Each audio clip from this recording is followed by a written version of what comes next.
Hello, and thank you for joining me once again. My name is Dr. Sharon Scambry, and I'm here to talk about strategic marketing.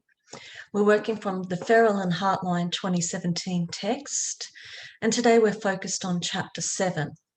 Chapter 7 is all about branding and positioning. So let's share the screen here and we'll get going. Okay, so there's lots of strategic issues that are related to brand strategy. And these include differentiation in the marketplace and positioning in the consumer's mind. We also want to touch on managing brands over time. Okay, so branding strategy is critical decision with regards to product identification, and branding strategy is the key factor when it comes to differentiating the product from the competition. Now, apart from the brand name, other strategic decisions related to branding include brand symbolism and brand design. And ideally, we want to make up the most effective combination of brand name, brand symbolism, and brand design to identify and differentiate our brand.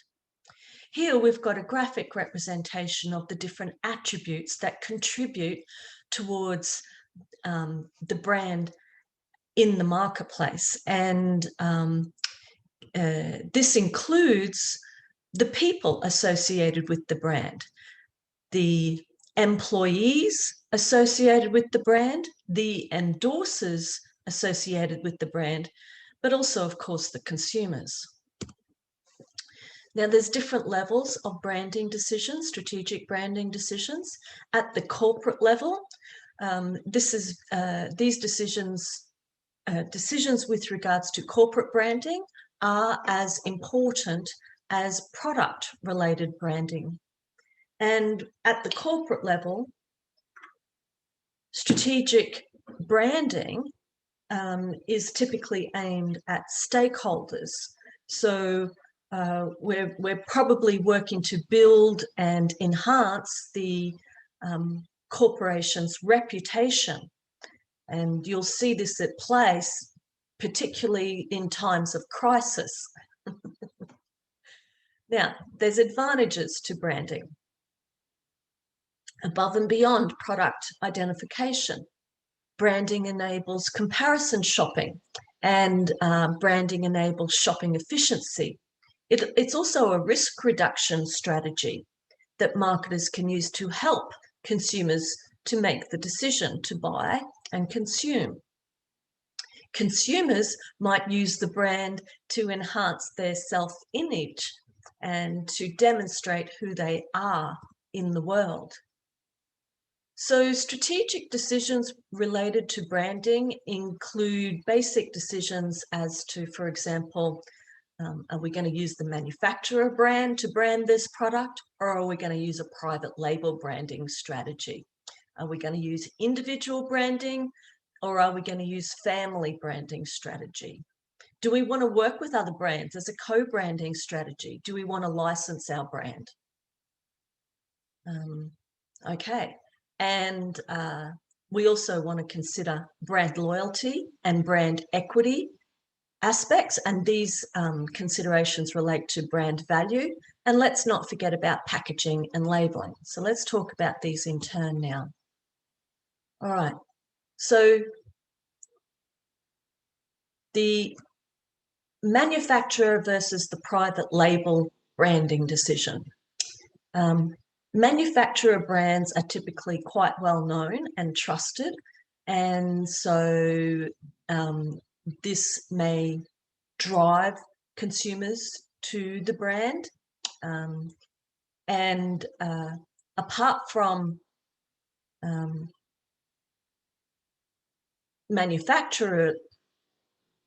using the manufacturer's brand to market and brand the product, to position the product in the marketplace, another option is to use a private label brand. And the private label brands are owned by the merchants that sell them. Okay, so we've got Sam's Choice soft drinks as an example there. Right. Now, individual branding is when the firm gives each of its products a different brand name. And family branding is when the firm uses the same name on every product. Okay, so some of the advantages of using the manufacturer brand to market and brand the product include, for example, as I mentioned, that consumers probably know the manufacturer's brand. And so this using the manufacturer's brand, such as Maytag or Samsung, for example, for an appliance, this enhances the image of the brand that we are offering the marketplace. So there's less risk associated with buying this product because it has that manufacturer brand. So there's essentially built-in loyalty possibly with using a manufacturer's brand name to market the brand.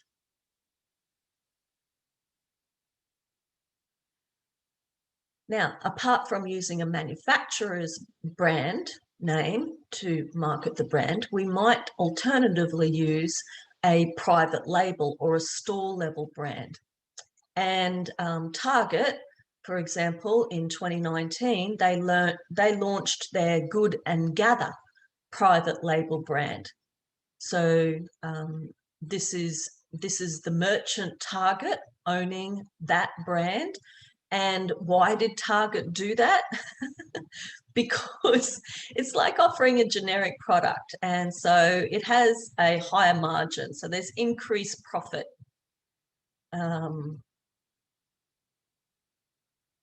There may be loyalty to the Target brand, and essentially the private label brands are picking up on the merchant loyalty, merchants such as Target loyalty.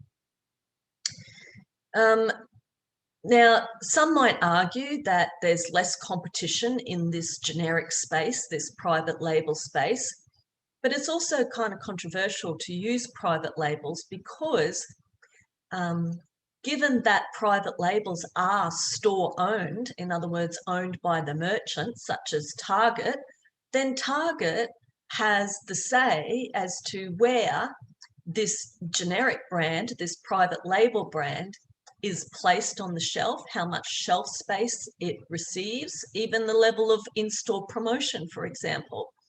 So private labels are kind of controversial with regards to competition because part of the debate is that they are overtaking the competition and therefore limiting the competition. Okay, now here's another question. Do we want to work with another brand? Well, Dish and Boost decided to work together. Actually, Dish acquired Boost from Sprint in, I'm not sure what year that was, and they merged the two with a new brand logo that was a synergy of the two brands. So what they're doing here is leveraging the image and reputation of the two brands to come together to create a distinctively differentiated brand in the marketplace. Okay, now brand licensing. This is where we bring a legal contract into the mix to allow one brand to use another brand on non-competing products. So there's typically a licensing fee involved, and this is a strategy for one brand to achieve instant recognition amongst consumers that might even be outside of their existing market. So when Disney bought 21st Century Fox for $70+ billion, this is an example of a licensing agreement, and this put Disney at the top of the list in terms of the world's most influential licensor. Okay, and here this is a hyperlink to the Walt Disney Studios licensing website. So if you want to know how to license Disney products, the Disney brand, then check out this website. Okay, brand value. Let's talk about brand value. Brand value, we can talk about brand loyalty. We can talk about brand equity. Let's start with brand loyalty. Brand loyalty is about customers having a positive attitude towards the brand that enables them to consistently choose the brand. So we've got various aspects involved, as you can see in the graphic there. But one way to think about brand loyalty is in terms of degrees, in terms of extent. Brand loyalty may be limited to the point of recognition. Brand loyalty may be a higher degree in terms of brand preference. And to the fullest degree, brand loyalty is going to be about brand insistence. Now, brand equity is a measure of the value of the brand. And there is a marketing value and a financial value associated with the brand in the marketplace. It's linked to brand awareness, brand loyalty, and brand quality.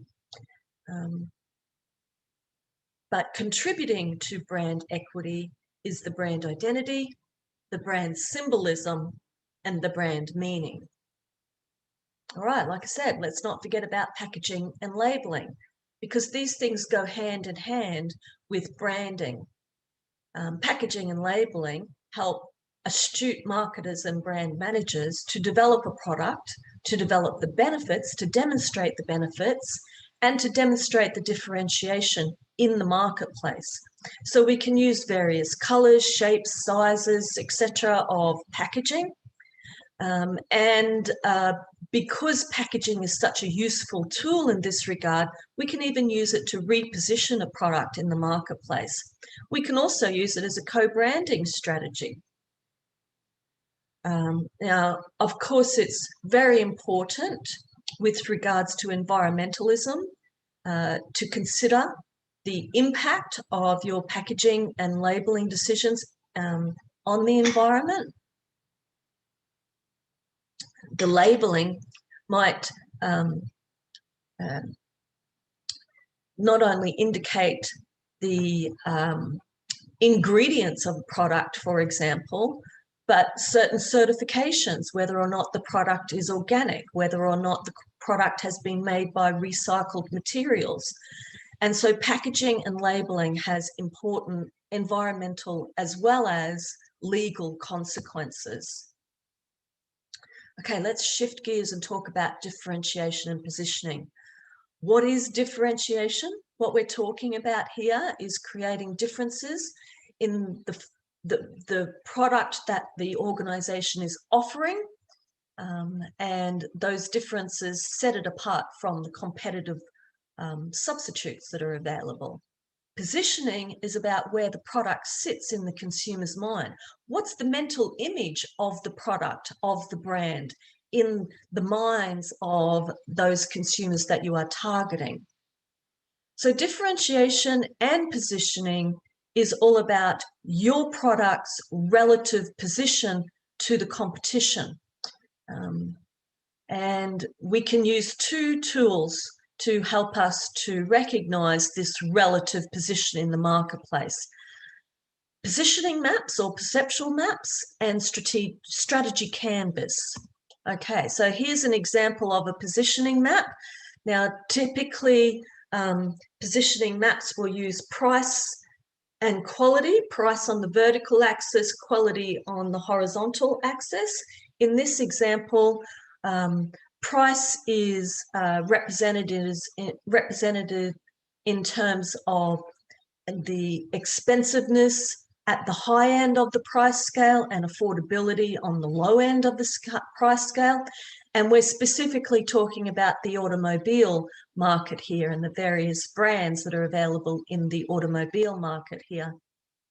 On the horizontal axis, one way to measure quality in the automobile market is to consider how conservative the automobile is or how sporty the automobile is.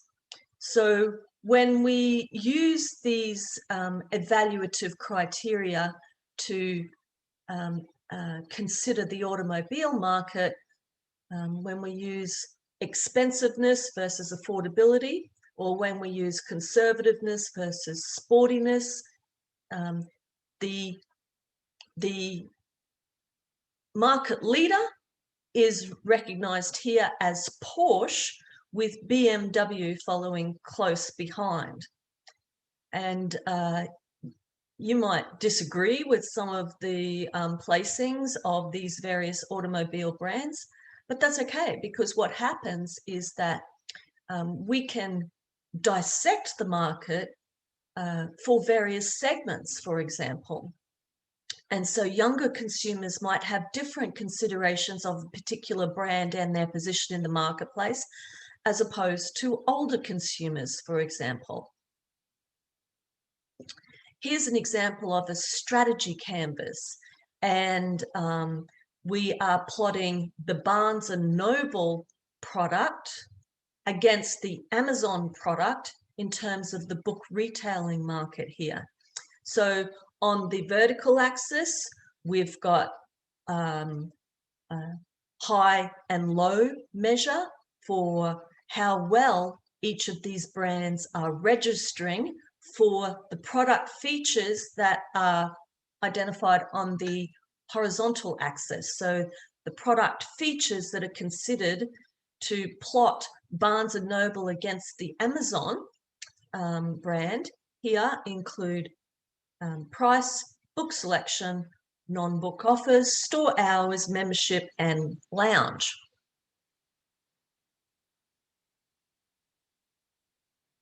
And of course, Amazon doesn't have a lounge because it's an online book retailing. So the green line doesn't register on that last feature, that last product feature. But Barnes & Noble's does well on that particular product feature. Barnes & Noble does not do well in terms of non-book offerings, whereas Amazon does very well in that regard. Okay, so how do we differentiate? Well, we can differentiate on various product features, for example, as we just saw with Barnes & Noble as opposed to Amazon there. But we can also differentiate on other aspects.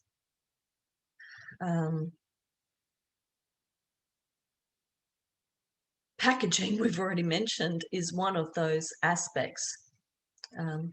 We can differentiate specifically with regards to corporate social responsibility, for example.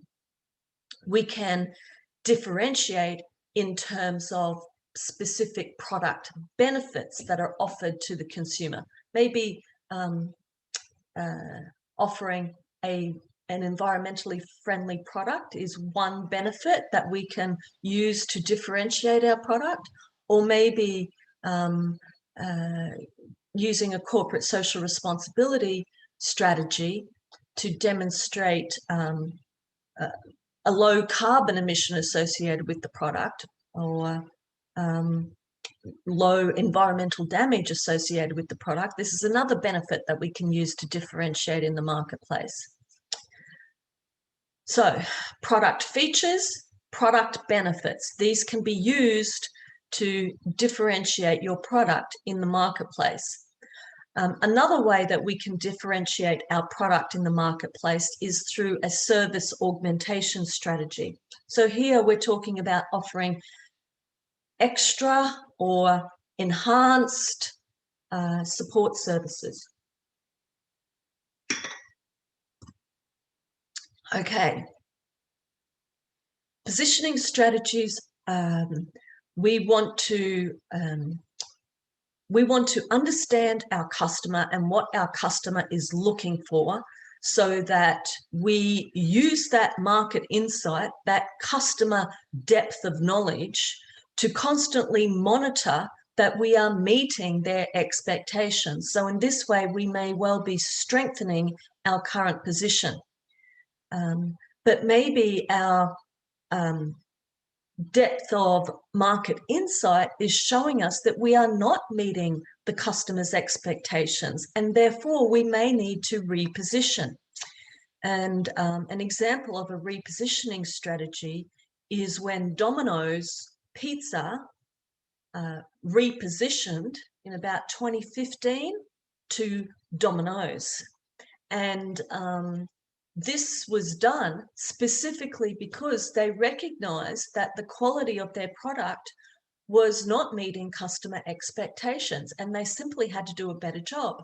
And so part of that continuous improvement endeavor was a branding, a repositioning using brand strategy. Now, as astute marketers and brand managers, we need to manage our brands over time. And this means that we need to recognize which stage of the product life cycle our product is in, because when we're in different stages of the product life cycle, we need to use different strategies. Now, there are some limitations to considering the product life cycle, because some products don't get past the development stage, and other products just simply never die. They don't go into decline. When we're looking at the product life cycle, we need to recognize that this is a tool to help us manage the brand over time with reference to the industry, not the actual product or the brand.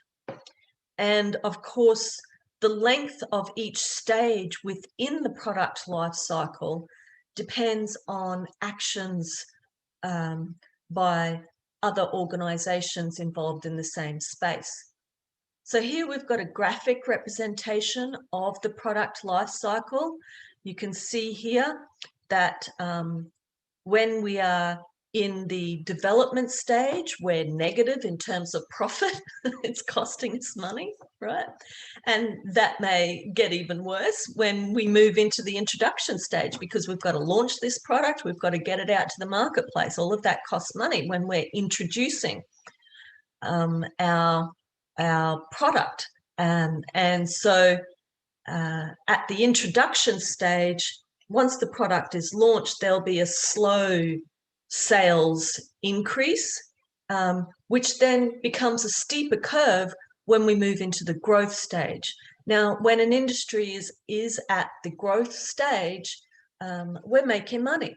But when we're making money, we're attracting attention. And so this drives new competitors into the space.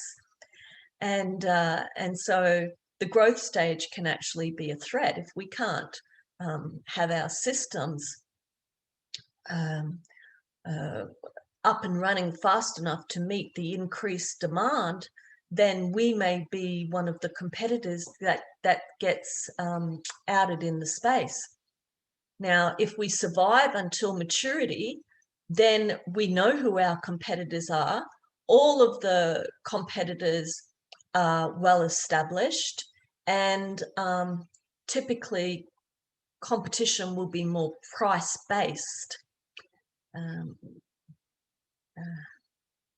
And now, ideally, we don't want to move into the decline stage.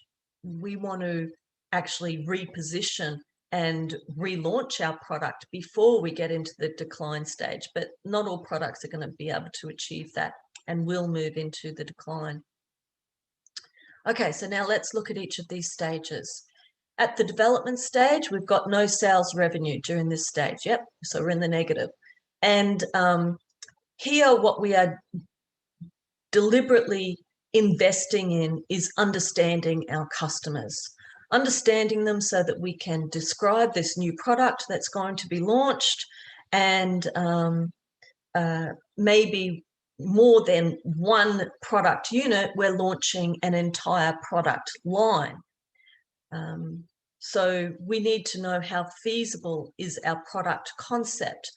Part of how we do that is through test marketing, where we gauge the customer's reception of this product before we develop our marketing strategy. Shifting from the development stage into the introduction stage, this is where the customer has generally adopted the product. And so our marketing strategy goals shift to customer acquisition. We want to use our AIDA model here to raise awareness and generate interest. We want to offer product samples to induce customer trial. And we want to ensure that our customer is well informed with regards to this new product that we're introducing. We want to ensure that our systems, our distribution systems, and our supply chain systems are strong and can handle expansion, getting ready for the growth stage.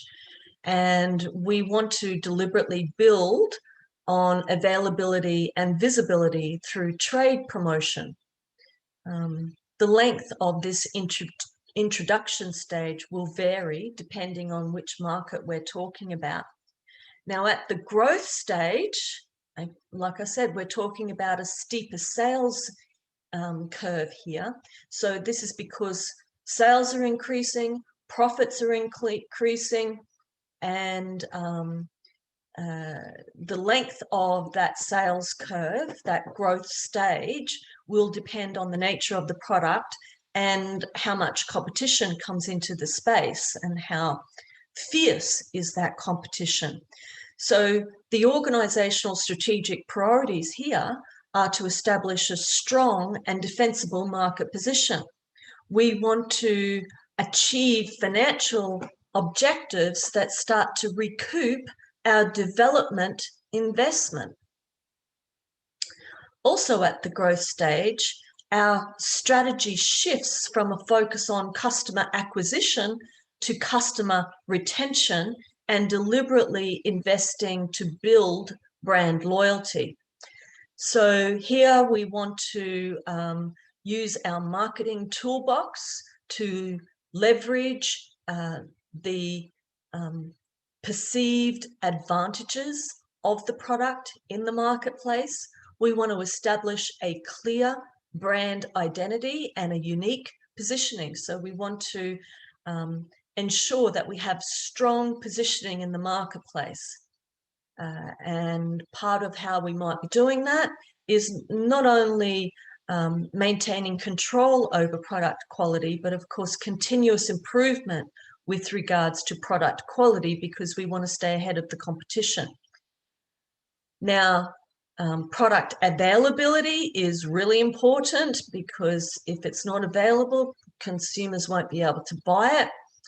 And we want to enhance the product's ability to deliver on the investment for our stakeholders. So we're looking for a balance between the price and demand here, and we're definitely keeping an eye on the competition. Now, shift into the maturity stage. So far we've gone from development into introduction stage, growth stage, and now we're in maturity stage. So this is typically the longest stage in the product life cycle, and competition is well established, so there's no new entrants typically in that field. There is a window of opportunity to use product innovations to reposition the product, and this can be used to gain market share. So in terms of goals at the maturity stage, we want to generate cash flow. We want to hold the market share that we've been able to secure. There may be some jockeying for position with regards to market share, and that will typically be price-based competition. All right, so Sometimes there might be new technology that enables us to reposition a product at the mature stage. Now, at the decline stage, we want to postpone decline as long as possible.